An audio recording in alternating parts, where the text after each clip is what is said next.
Hello everyone, welcome to my channel online GS by Diwakar. इस video में हम लोग अपक्षय यानी वेदरिंग के बारे में बात करेंगे, जिसमें अपक्षय और उसके प्रकारों को देखेंगे। ठीक, और ये जो लेक्चर है ये आपका एनसीईआरटी का लेक्चर है, और जो सीरीज चल रही थी जिसमें ये आपका लेक्चर नंबर 10 हो जाएगा। लेक्चर 9 तक हो चुके थे और प्लेलिस्ट हमने बना दिया है। आपको पूरा लेक्चर देखना हो तो आप प्लेलिस्ट में जाके लेक्चर को देख सकते हैं। और ये देखिए, बहुत ही अपडेटेड बुक है 2021-22 की। ठीक, उसी का ये पीडीएफ आप लोगों को यहाँ पे रीड कराया जा रहा है, और इसमें जो मूल एनसीईआरटी है उसी की हम लोग बात करेंगे। और ये जो क्लास चल रही है आपका 11th क्लास की, जो ज्योग्राफी है, भौतिक भूगोल के मूल सिद्धांत, उसी का लेक्चर हम लोग देख रहे हैं। और यहाँ से ये मान के चलिए कि आपके यूजीसी नेट में भी पूछा जाता है, असिस्टेंट प्रोफेसर में भी रहता है, और साथ ही साथ टीजीटी, पीजीटी, जीआईसी में मान के चलिए कि कम से कम जो भी आपके परीक्षाओं में पूछे जाएंगे, मैक्सिमम प्रश्न आपके एनसीईआरटी से ही उठाए जाते हैं। फर्स्ट ग्रेड में भी आपका एनसीईआरटी से ही उठाए जा रहे हैं प्रश्न। ठीक, तो इसलिए इसको आप लास्ट तक देखिएगा। और ये पहली बार चैनल पे आ रहे हैं तो इस चैनल को सब्सक्राइब करके बेल आइकन को क्लिक कर दीजिए। और सभी प्रकार के यहाँ पे बैच उपलब्ध हैं। Geography first grade, TGT, PGT, UPHESC का भी बैच है। ठीक, तो इसे आप व्हाट्सअप करके यहाँ पे ज्वाइन कर सकते हैं। तो चलिए यहाँ से देखते हैं हम लोग। सबसे पहले ये जानते हैं कि अपक्षय क्या है। तो अपक्षय और अपर्दन दो चीज़ें आपने पढ़ा होगा। तो अपक्षय और अपर्दन ये क्या चीज़ें हैं या किसके अंतर्गत आती हैं? तो अपक्षय और अपर्दन ये दोनों आपका डेनुडेशन प्रोसेस के अंतर्गत आती हैं, यानी कि अनाच्छादन प्रक्रिया के अंतर्गत ये शामिल किए जाते हैं। ठीक, अनाच्छादन में आपका वेदरिंग भी आएगा और इरोजन भी आएगा। ठीक, इन दोनों को सम्मिलित रूप से जो है अनाच्छादन में सम्मिलित किया जाता है, जिसमें परिवहन और निक्षेपण दोनों होते हैं। तो अपक्षय क्या है? अपक्षय प्रकार की स्थैतिक क्रिया है, ध्यान रखिएगा। अपक्षय क्या है? देखिए, इसमें जो आपका डायरेक्ट लिखा गया है, हम लोग थोड़ा सा इसको एक्सपेंड करके और अच्छे तरीके से देखेंगे। अपक्षय क्या है? अपक्षय एक स्टैटिक प्रोसेस होता है, यानी स्थैतिक प्रक्रिया होती है, जिसमें चट्टानों का अपने ही स्थान पर टूट फूट के पड़े रहना होता है। यानी कि जिस स्थान पे चट्टानें टूट फूट रही हैं उसी स्थान पर ये चट्टानें पड़ी रहती हैं। तो इस क्रिया को ये बोला जाता है, ये अपक्षय हुआ है। ठीक, यदि इस क्रिया में गतिशीलता हो जाए, जो चट्टानें टूट फूट के यहाँ पे अपने स्थान पे पड़ी हैं, ये किसी बाह्य कारकों की वजह से, जैसे बहते हुए जल से, पवन से, हिमानी से या समुद्री लहरों से, ये क्या होता है, इसमें गतिशीलता आ जाए, ये अपना स्थान त्याग कर कहीं और चला जाए, तो इस प्रक्रिया को, पूरा प्रक्रिया जो होगी, इसे क्या बोलेंगे? इसे इरोजनल बोलेंगे। ठीक, क्या बोलेंगे? इरोजन बोलेंगे, यानी अपरदनात्मक प्रक्रिया ये कही जाएगी।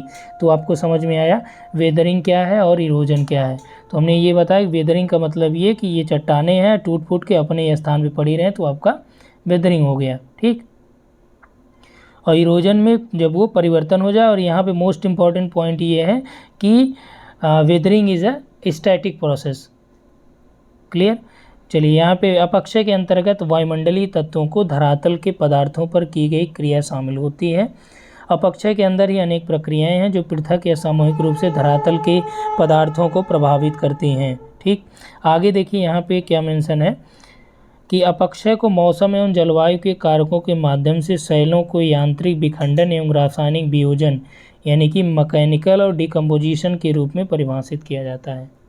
अपक्षय को मौसम एवं जलवायु के कार्यों के माध्यम से शैलों के यांत्रिक विखंडन और रासायनिक वियोजन के अपघटन के रूप में या रासायनिक वियोजन के रूप में इसे परिभाषित किया जाता है। चूँकि अपक्षय में पदार्थों का बहुत थोड़ा अथवा नगण्य संचालन होता है, और यह क्या होता है? इन सीटू होता है या अनसाइट होता है, यानी कि जिस स्थान पे होते हैं उसी स्थान पे यह प्रक्रिया होती है। अब देखिए, यहाँ पे प्रश्न दिया, क्या अपक्षय के कारण कभी कभी होने वाली यह धीमी गति परिवहन का पर्याय है? यदि नहीं तो क्यों? ठीक, इसका उत्तर आपको आगे मिलेगा। तो एक बात और यहाँ से जान लीजिए, वेदरिंग क्या है? वेदरिंग जो है या अपक्षय उन विभिन्न भूपृष्ठीय प्रक्रियाओं का प्रभाव होता है जो कि चट्टानों के नष्ट होने और विघटन में सहायता प्रदान करती हैं, बशर्ते कि विखंडित पदार्थों का बड़े पैमाने पर परिवहन ना हो। क्या हो? परिवहन ना हो। क्लियर हुआ?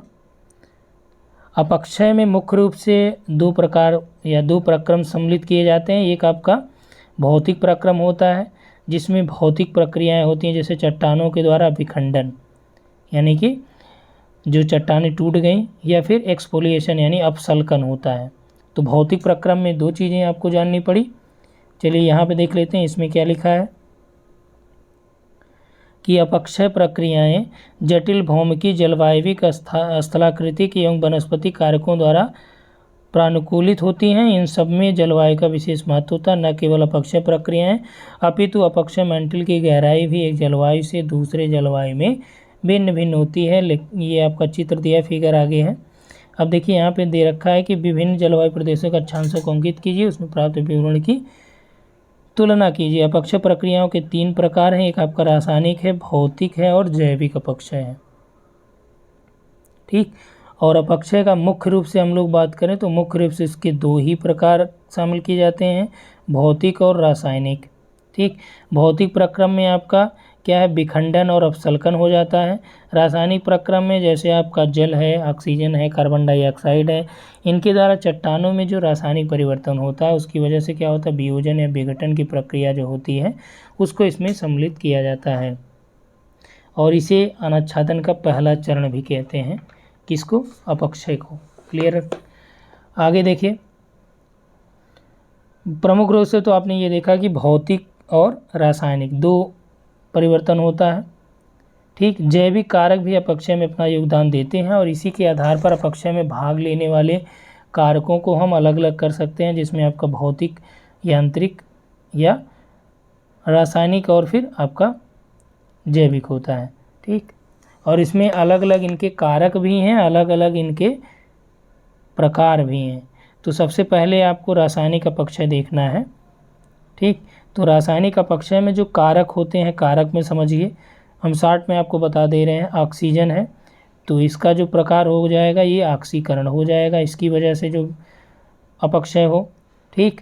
और CO2 है यानी कार्बन डाइऑक्साइड, इसकी वजह से क्या होता है, इसकी वजह से कार्बोनेशन होता है। और हाइड्रोजन है, इसके यहाँ देखिए प्रकार है रासायनिक ये। तो हाइड्रोजन है तो हाइड्रोजन से क्या होगा, सिलिका का पृथक्करण होगा यानी डिसिलिकेशन होगा और हाइड्रेशन हो जाएगा। ठीक। 2 चीज़ें होंगी। और हाइड्रोजन से आपका जो ये हाइड्रेशन यानी कि जलयोजन होता है। ठीक। ये जो है ये केमिकल वेदरिंग प्रोसेस के अंतर्गत ये प्रक्रियाएं आती हैं। इसमें कारकों और उनके प्रकारों में आपको डिफ़र करना है, आपका कारक में प्रकार मत करिएगा। ठीक। तो यहाँ से हम लोग ये जानें कि वायुमंडल के निचले स्तर में आप जानते हैं ऑक्सीजन, कार्बन डाइऑक्साइड, जलवाष्प की प्रधानता होती है। और जल के संयोग से जो है ऑक्सीजन हो गया, CO2 की सक्रिय रासायनिक कारक भी ये बन जाते हैं। और इसी के प्रभाव से क्या होता है, चट्टानों में रासायनिक परिवर्तन भी होने लगता है। तो चलिए देखें NCERT क्या कहती है। NCERT ये कहती है कि अपक्षय प्रक्रियाओं का एक समूह जैसे कि विलयन, कार्बोनेटीकरण, ये हमने बताया आपको, जलयोजन भी बताया, ऑक्सीकरण और न्यूनीकरण, शैलों के अपघटन, विलयन, न्यूनीकरण का ये कार्य करते हैं, जो कि रासायनिक क्रिया के द्वारा सूक्ष्म अवस्था में ये परिवर्तित हो जाती है। ठीक। कैसे हो जाती है, रासायनिक क्रिया के द्वारा सूक्ष्म अवस्था में परिवर्तित हो जाती है। और ऑक्सीजन जो है ये धरातलीय जल, मृदा जल, अन्य अम्लों की प्रक्रिया के द्वारा चट्टानों का न्यूनीकरण करता है। हमने आपको बताया कि ऑक्सीजन क्या है, ऑक्सीजन एक फैक्टर है, कारक है, जबकि प्रकार क्या होगा, तो ऑक्सीजन की वजह से क्या होगा, ऑक्सीडेशन होगा, और ऑक्सीडेशन की वजह से चट्टानों में परिवर्तन होगा। ठीक। इसमें ऊष्मा के साथ जल एवं वायु, देखिए ऑक्सीजन तथा कार्बन डाइऑक्साइड की विद्यमानता सभी रासायनिक प्रक्रियाओं को तीव्र गति देने के लिए आवश्यक होती है। वायु में विद्यमान कार्बन डाइऑक्साइड के अतिरिक्त पौधों एवं पशुओं का अपघटन भूमिगत कार्बन डाइऑक्साइड की मात्रा को बढ़ा देता है। विभिन्न खनिजों पर रासायनिक प्रक्रियाएं किसी अनुसंधानशाला में प्रतिक्रियाओं के समान ही होती हैं। ठीक। तो ये आपका क्या रहा है, केमिकल प्रोसेस हुआ। अब देखिए इसमें जो आपका NCERT में बहुत शॉर्ट में दिया है, डिटेल में यहाँ पर नहीं दिया है। इसमें आपको रासायनिक प्रक्रियाओं का मैं यहाँ पे थोड़ा सा डिटेल में यहाँ पे आप समझिएगा कि आपने ये जाना कि ऑक्सीजन के द्वारा यहाँ पे देखिए अपक्षय प्रक्रियाओं में जो रासायनिक अपक्षय होता है उसमें आपका क्या है, विलयन से होता है, कार्बोनेटीकरण है, जलयोजन है, ऑक्सीकरण, और इसके द्वारा क्या होता है, शैलों का अपघटन होता है, विलयन बनते हैं, न्यूनीकरण का कार्य करते हैं। ये कौन कौन से। अब डायरेक्ट जो प्रश्न आपसे बनता है वो इसी तरह से बनता है कि कार्बोनेटीकरण या जलयोजन या ऑक्सीकरण किस प्रकार के अपक्षय में शामिल किए जाएंगे। प्रश्न आपको दे देगा। यहाँ पे देखिए भौतिक अपक्षय, रासायनिक अपक्षय और जैविक अपक्षय, और फोर्थ बना देगा इनमें से कोई नहीं। तो ये आपका किस में आ जाएगा, जलयोजन है, ऑक्सीकरण है, कार्बोनेटीकरण है। ठीक, ये सब आपका किस में आ जाएगा, केमिकल वेदरिंग के अंतर्गत इसे शामिल किया जाएगा। ठीक, उसके बाद देखिए जलयोजन में जैसे आपका कैल्शियम सल्फेट है, कैल्शियम सल्फेट जल अवशोषित करके क्या होता है, करने के बाद ये जिप्सम में बदल जाता है। तो कैल्शियम सल्फेट का जो चट्टानें हैं वो आपका जल अवशोषित करके जिप्सम में बदल जाती हैं। इसी ये क्या हो गया, हाइड्रेशन हो गया, जलयोजन हो गया। और यहीं आप हाइड्रोलिसिस की यदि हम लोग बात करें तो इसमें आपका जो है एग्जाम्पल के लिए हाइड्रोलिसिस में फेल्सपार जो है, फेल्सपार के जल अपघटन के बाद जो है फेल्सपार चीका या सिलिका में बदल जाता है। ठीक, फेल्सपार का जो है जब हाइड्रोलिसिस होता है। ऑक्सीडेशन की हम लोग बात करें तो ऑक्सीडेशन जो होता है, जैसे ऑक्सीकरण यहाँ पे आपका मेंशन किया गया है, यहाँ पे समझिएगा। जलयोजन हमने बताया कि जलयोजन में आपका क्या होता है कि जलयोजन में कैल्शियम सल्फेट हुआ, जब वो जल अवशोषित करता है तो क्या होता है, जिप्सम में बदल जाता है। ठीक, इसी तरह से हाइड्रोलिसिस में हमने ये बताया आपको कि फेल्सपार के जल अपघटन के परिणाम स्वरूप फेल्सपार जो है ये चीका मिट्टी में या सिलिका में बदल जाता है। ऑक्सीडेशन की हम लोग बात करें तो ऑक्सीडेशन यानी ऑक्सीकरण ऑक्सीजन के संयोग को कहा जाता है जिससे ऑक्साइड बनते हैं। और इसमें क्या होता है, चट्टानों में ये ऑक्सीकरण से चट्टानों में अपघटन होता है। और चट्टानों में जैसे लोहे के यदि यौगिक अधिक हैं तो ऑक्सीकरण का जो प्रभाव है ये सर्वाधिक होगा। एग्जाम्पल के तौर पे आप ये समझ सकते हैं कि आग्नेय चट्टानों में लोहा सल्फाइड या पाइराइट के रूप में पाया जाता है और इन पर ऑक्सीकरण के प्रभाव से जो जंग है वो लगती है। तो लोहे में जंग किसकी वजह से लगती है, ऑक्सीकरण की वजह से लगती है। और ये किस प्रक्रिया का एग्जाम्पल आपके हो जाएगा, ये रासायनिक अपक्षय के अंतर्गत आप इसे शामिल कर सकते हैं। इसके कारण क्या होता है, चट्टानें ढीली पड़ जाती हैं और विघटन होने लगता है। मान लीजिए कि कोई बड़ी चट्टान है, इसके अंतर्गत लोहा मौजूद है और लोहे में क्या होगा कि ऑक्सीडेशन की वजह से लोहे में जंग लग जाएगा और जंग लगने से की वजह से क्या होगा, चट्टानें ढीली पड़ जाती हैं। यहाँ पे चूँकि यहाँ पे जंग लगेगा तो इसकी आकार में परिवर्तन होगा ही, थोड़ा बहुत जो मोटाई बढ़ेगी। ठीक, तो ये क्लियर हुआ यहाँ तक। ऑक्सीडेशन आपने देखा। कार्बोनेशन की हम लोग बात करें तो कार्बोनेशन में जैसे आपका वर्षा का जल जैसे डीकार्बोनेट होके भूमिगत जल के रूप में ये प्रवाहित होने लगता है। ठीक, तो इसकी वजह से क्या होता है कि जो वर्षा के जल में जो तत्व मौजूद हैं यदि ये किसी चट्टानों के आसपास से प्रवाहित होता है तो इन चट्टानों से वह क्रिया करता है और क्रिया करके उसमें जो है कार्बोनेशन या डीकार्बोनेशन की प्रक्रिया के द्वारा उसको विघटित करता है। जैसे आपने ये देखा होगा कि जो आपका ताजमहल है, वर्षा के द्वारा वो क्या हुआ, जो संगमरमर है उससे वर्षा का जल वहाँ पे क्रिया करता है और इसकी वजह से उसके कलर में भी परिवर्तन देखा गया है, कहीं कहीं आपको विघटन भी वहाँ पे देखने को मिलता है। ठीक, और मान लीजिए कि यदि अम्ल वर्षा हो गई तो अम्ल वर्षा और ज़्यादा खतरनाक है, तो ये संगमरमर में और ज़्यादा जो है विघटन कर देती है। ठीक, यानी कि कार्बन डाइऑक्साइड यदि जल में है तो कार्बन डाइऑक्साइड के जल के साथ यदि सहयोग करेगा कार्बन डाइऑक्साइड तो क्या होगा, वो कार्बोनिक एसिड बन जाता है। ठीक, और जब कार्बोनिक एसिड बन जाएगा तो वो अलग अलग चट्टानों या चूना पत्थरों में जो कैल्शियम कार्बोनेट है उससे वो क्रिया करता है तो कैल्शियम कार्बोनेट को कैल्शियम बाइकार्बोनेट में चेंज कर देता है और इसके द्वारा जो है चट्टानें विघटित होने लगती हैं, यानी रासायनिक अपक्षय होने लगता है। ठीक, तो ये टोटल हुआ रासायनिक अपक्षय। अब भौतिक अपक्षय को समझिएगा कि भौतिक अपक्षय में ये होता है कि भौतिक या यांत्रिक अपक्षय प्रक्रियाएं कुछ अनुपयुक्त बलों के ऊपर ये निर्भर करती हैं। अनुप्रयुक्त बल कौन कौन से हो सकते हैं, देखिए गुरुत्वाकर्षण बल पे भी ये निर्भर करती है, कौन सा, भौतिक अपक्षय। तो भौतिक अपक्षय विभिन्न रूप में जो भूआकृतिक कारक है जैसे चट्टान निर्माणकारी जो खनिज हैं उनका यांत्रिक विखंडन होता है। इसमें जैसे तापमान में यदि परिवर्तन हो गया, जल का क्रिस्टलीकरण हो गया, दबाव में कमी हो गई, वनस्पति या जीवों का जो यांत्रिक क्रिया है उसके द्वारा जो है ये अपक्षय होता है।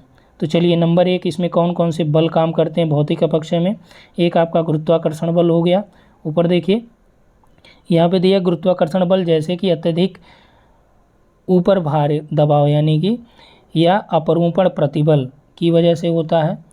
जैसे ज़्यादा प्रेशर पड़ जाएगा गुरुत्वाकर्षण बल तो भी आपका क्या होगा, अपक्षय होगा। और ये किस प्रकार का अपक्षय आएगा, ये फिजिकल में आ जाएगा, भौतिक अपक्षय के अंतर्गत आएगा।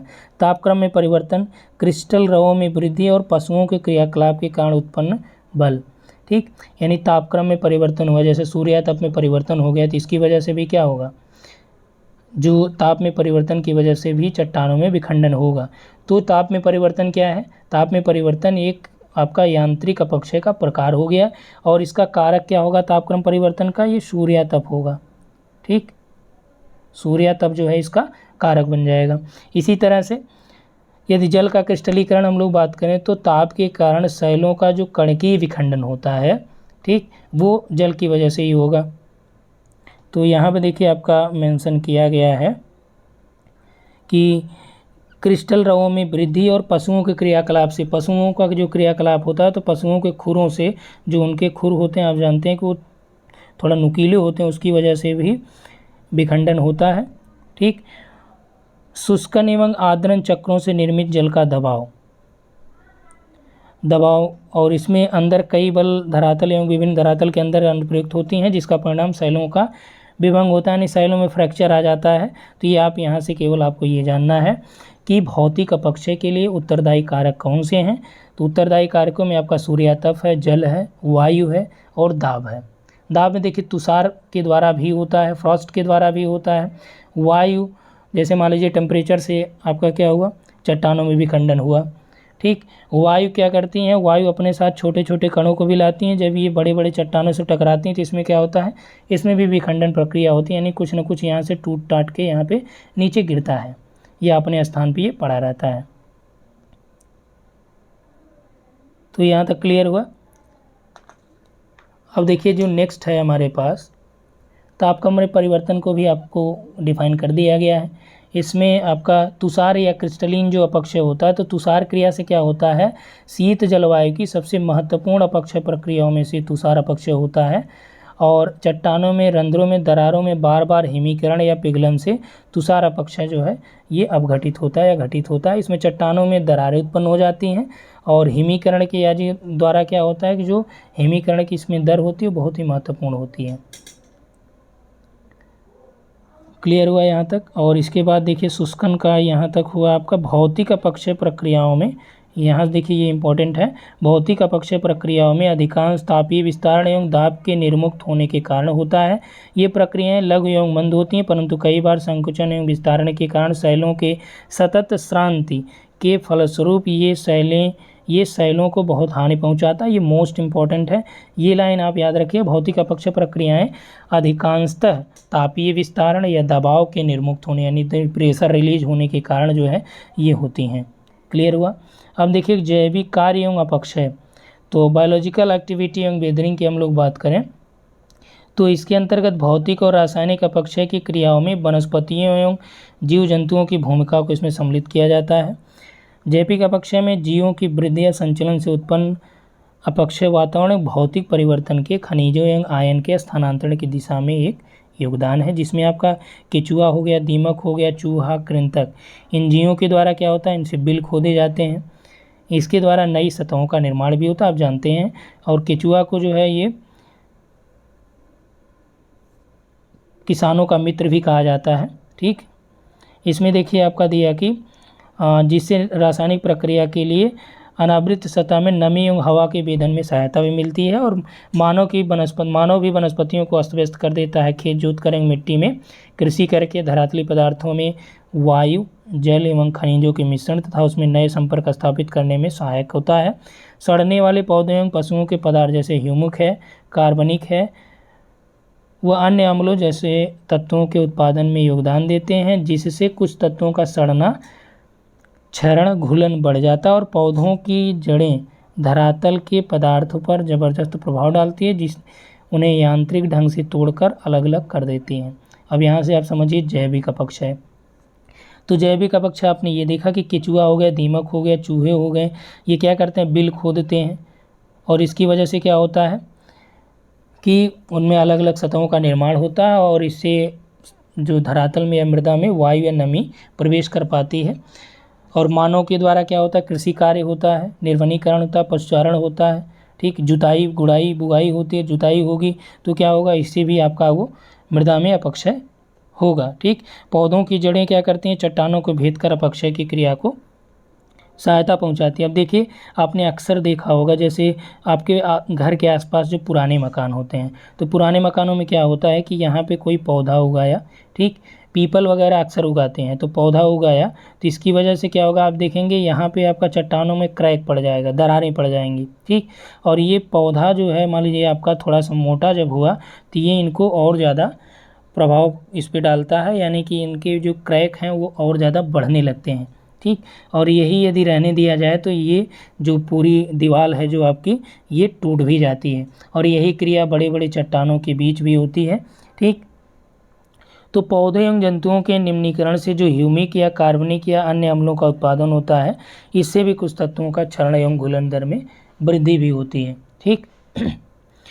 तो आपने देखा कि अपक्षय जो प्रकार है, जिसमें आपका केमिकल और फिजिकल और आपका बायोलॉजिकल, तीनों प्रकार के जो टाइप्स हैं उसको आपने देख लिया। अब यहाँ पे हम लोग देखेंगे कि अपक्षय का जो विशेष प्रभाव है वो क्या है। तो अपक्षय में सबसे पहले आपको ये पढ़ना है अपसल्कन क्या होता है, ठीक, यानी एक्सफोलिएशन इसे कहते हैं, एक्सफोलिएशन, ठीक। तो ये आपका अपक्षय का है। तो इसमें एक्सफोलिएशन का मतलब, इसकी व्याख्या पहले ही भौतिक अपक्षय प्रक्रियाओं या तापीय संकुचन या फैलाव या जो साल्ट वेदरिंग है यानी लवण अपक्षय के द्वारा ही के अंतर्गत की जा चुकी है। अपसल्कन एक परिणाम है, प्रक्रिया नहीं, याद रखिएगा। अपसल्कन क्या है, ये परिणाम होता है। अपसल्कन का मतलब, एक्सफोलिएशन का मतलब, जैसे मान लीजिए कि कोई चट्टानें होती हैं, चट्टानें को पहले आप छोड़िए, जैसे प्याज है, प्याज का ऊपर जो छिलका है, तो ये क्या होता है, ये अपसल्कन होता है, ठीक। तो प्याज का जो ये छिलका है, जब आप निकालेंगे एक छिलके को, तो ये इस प्रक्रिया को बोला जाएगा, इसे एक्सफोलिएशन बोला जाएगा, ठीक। तो अपसल्कन क्या है, ये परिणाम होता है, प्रक्रिया नहीं होती, याद रखिएगा। एक्सफोलिएशन जो है ये परिणाम होता है, ठीक। और इसमें क्या होता है, इसमें सेल या आधार सेल के ऊपर से मोटे तौर पर या घुमावजाव चादर के रूप में उत्खंडित या पत्रकन होता है, जिसके परिणाम स्वरूप चिकनी एवं गोल सतह का निर्माण होता है। और ये अनलोडिंग एवं ताप परिवर्तन के द्वारा जो फैलाव और संकुचन के कारण भी होता है, ठीक। तो यहाँ पे आप समझिए कि जैसे मान लीजिए कि ये चट्टानें हैं, चट्टानों का ऊपरी कोई पतला लेयर यहाँ से क्या हुआ, ताप के प्रभाव से, वायु के द्वारा या वर्षा जल के द्वारा, तो इसमें ये आपका अलग हो गया या इसमें चटकने आ गई, तो ये क्या होगा, ये अपसल्कन इसे कहा जाएगा। तो ये चटकने जो आई, तो ये पूरा लेयर आपका निकल के अलग हो गया, तो इसे पूरी प्रक्रिया जो रहेगी, इसके द्वारा जो ये परिणाम प्राप्त होता है, तो ये क्या कहा जाएगा, इसे अपसल्कन कहा जाएगा, ठीक। अपसल्कित गुंबद एवं टार्स क्रमशः अभारितकरण एवं तापी संकुचन से उत्पन्न होते हैं। तो ये भी आप याद रखिए, जो एक्सफोलिएशन होता है ये तापीय संकुचन के द्वारा उत्पन्न होता है, या जो प्रेशर होता है उसके रिलीज होने के कारण उत्पन्न होता है, ठीक। तो यहाँ तक क्लियर हुआ। अब देखिए यहाँ पे दिया गया अपक्षय का महत्व। जो अपक्षय आपने पढ़ा, तो अपक्षय का महत्व देखिए कि अपक्षय प्रक्रियाएं सेलों को छोटे छोटे टुकड़ों में तोड़ने तथा न केवल आवरण, प्रस्तर एवं मृदा निर्माण के लिए मार्ग प्रशस्त करते हैं, बल्कि अपर्दन एवं बृहद संचलन के लिए भी उत्तरदायी होते हैं, ठीक। कौन, अपक्षय। अपक्षय क्या करते हैं, ये छोटे छोटे टुकड़ों को तोड़ते नहीं बल्कि सेलों में, बल्कि मृदा निर्माण के लिए भी ये मार्ग प्रशस्त करते हैं, और अपर्दन एवं बृहद संचलन के लिए भी उत्तरदायी होते हैं, क्योंकि जब ये चट्टानें टूटी रहेंगी तो अपर्दन तभी तो हो पाएगा, ठीक, या मृदा सर्पण तभी तो हो पाएगा। जैसे बड़े टुकड़े टूटे हैं, तो जब ये बड़े टुकड़े किसी ढाल का अनुसरण करते हुए नीचे स्लोप में करते हैं या नीचे खिसकते हैं, तो ये आपका मृदा सर्पण हो जाता है, या इसे मास मूवमेंट भी कहते हैं, ठीक। जैव मात्रा एवं जैव विविधता प्रमुखतः वनों यानी कि वनस्पतियों की देन है, और वन जो है ये अपक्षय प्रवाह यानी वेदरिंग मैंटल की गहराई पर निर्भर करते हैं। यदि सेलों का अपक्षय न हो तो अपर्दन का कोई महत्व नहीं होता, याद रखिएगा। देखिए कथन कारण में इस तरह के प्रश्न यहाँ से आपसे बनाए जा सकते हैं। अब कैसे बनाए जा सकते हैं यहाँ समझिएगा कि कथन दिया कि अपक्षय जो है ये अपर्दन और बृहद संचलन के लिए मार्ग प्रशस्त करता है। कारण दिया क्योंकि अपक्षय में चट्टानों का अपने स्थानों पर टूट फूट कर एकत्रण होता है, ठीक। तो कथन और कारण इस तरह से दे सकता है। दूसरा यहाँ से देखिए ये बना सकता है, इसको ऊपर जो आपका दिया गया है इसको यहाँ से लें हम लोग कि जैव मात्रा एवं जैव विविधता प्रमुखता वनों की देन होती है तथा वन जो है ये अपक्षयी प्रवार यानी वेदरिंग मेंटल की गहराई पर निर्भर करता है। यदि शैलों का अपक्षय न हो तो अपरदन का कोई महत्व नहीं होता है। इसका अर्थ है कि अपक्षय बृहत क्षरण यानी कि मास मूवमेंट, अपरदन उच्चावच के लघुकरण में सहायक होता है एवं स्थलाकृतिक अपरदन का परिणाम है। ठीक, उसके बाद देखिए शैलों का अपक्षय एवं निक्षेपण राष्ट्रीय अर्थव्यवस्था के लिए अति महत्वपूर्ण होता है, क्योंकि मूल्यवान खनिजों में लोहा है, मैग्नीज है, एल्युमिनियम है, तांबा है, इनके अयस्कों का जो समृद्धिकरण होता है और कंसंट्रेशन होता है, इसमें अपक्षय और अपरदन क्रियाओं का योगदान होता है।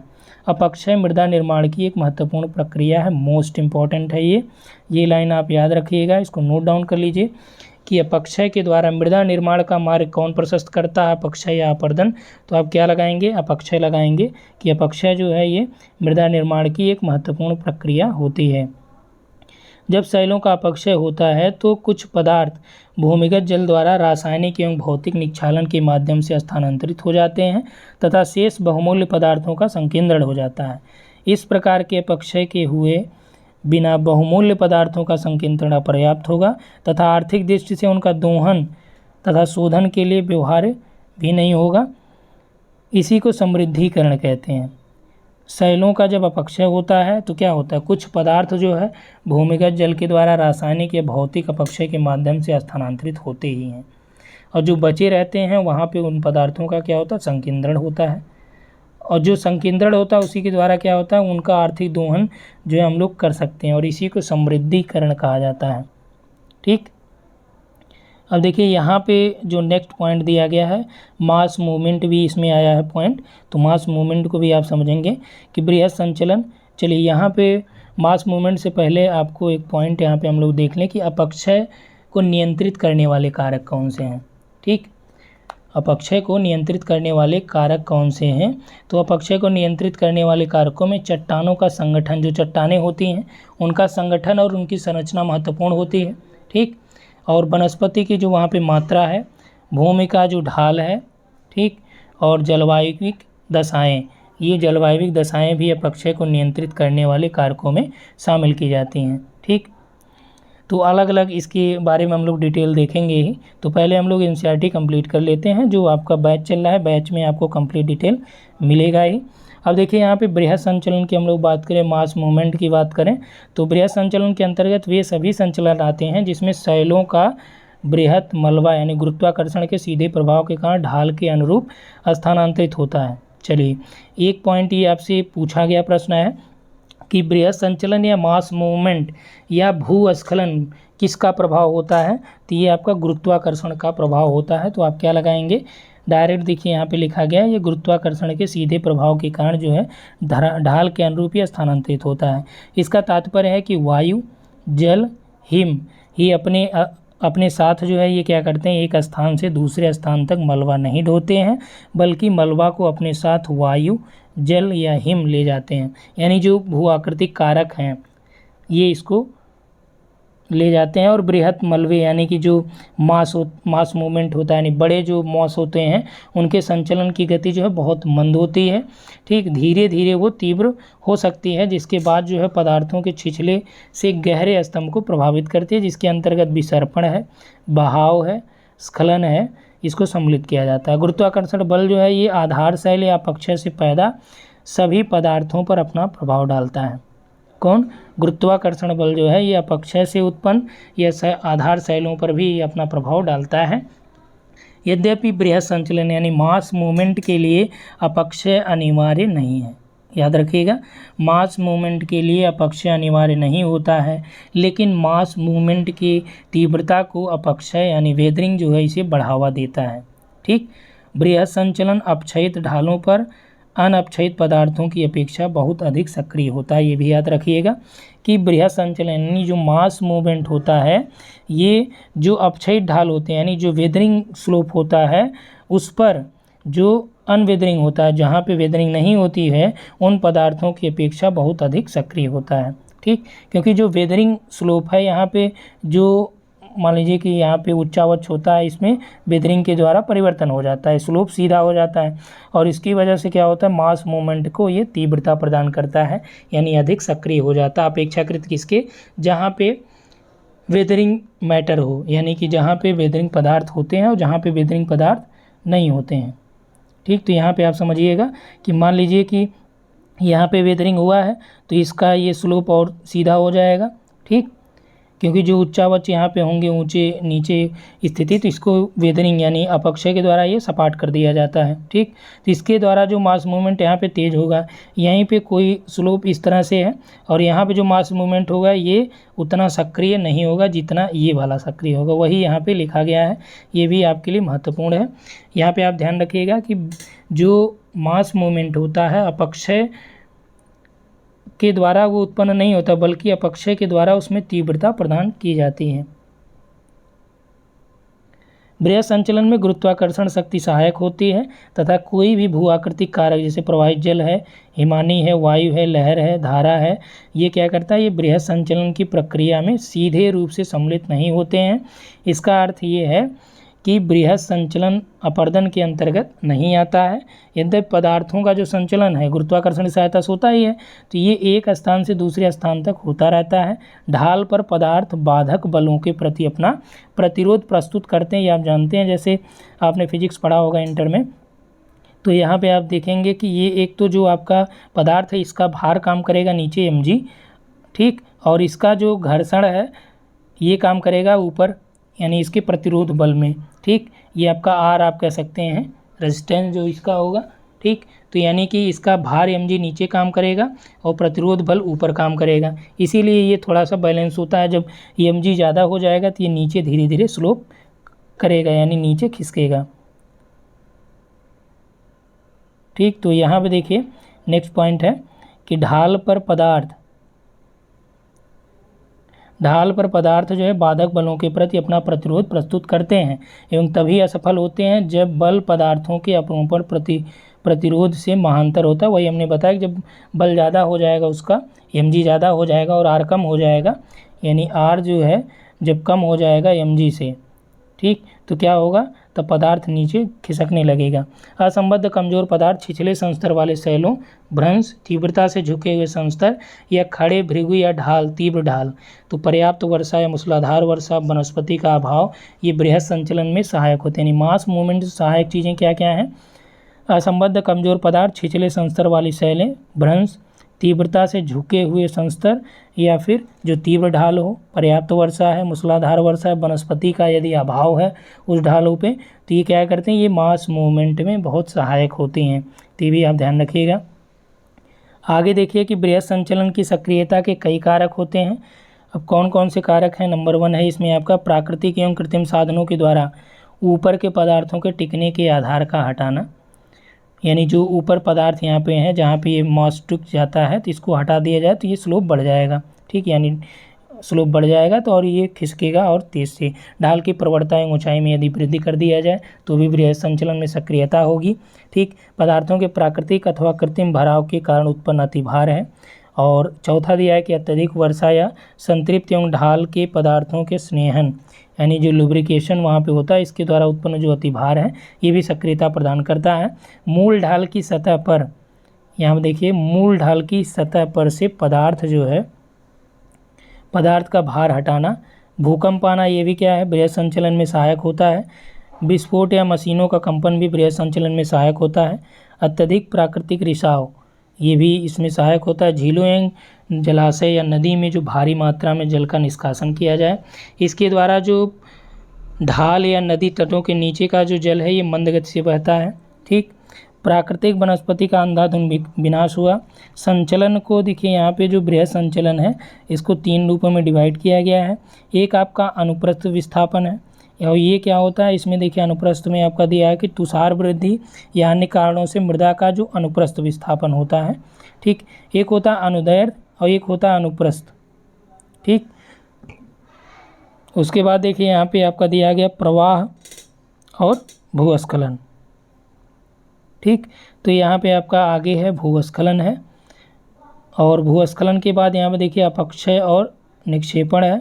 तो आज का जो लेसन है हम लोग इसी में देखते हैं इतना ही। और यहाँ पे इसके बाद हम लोग जो लेक्चर में देखेंगे उसमें हम लोग भूस्खलन को क्लियर कर लेंगे। अपक्षय और निक्षेपण में कुछ महत्वपूर्ण पॉइंट्स हैं।